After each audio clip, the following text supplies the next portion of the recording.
Editing PDF files no longer requires Photoshop or complicated software.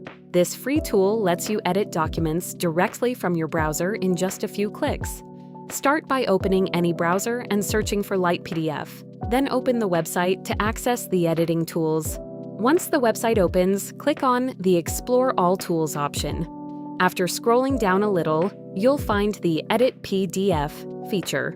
Tap on Select Files and upload the PDF document you want to edit directly from your device.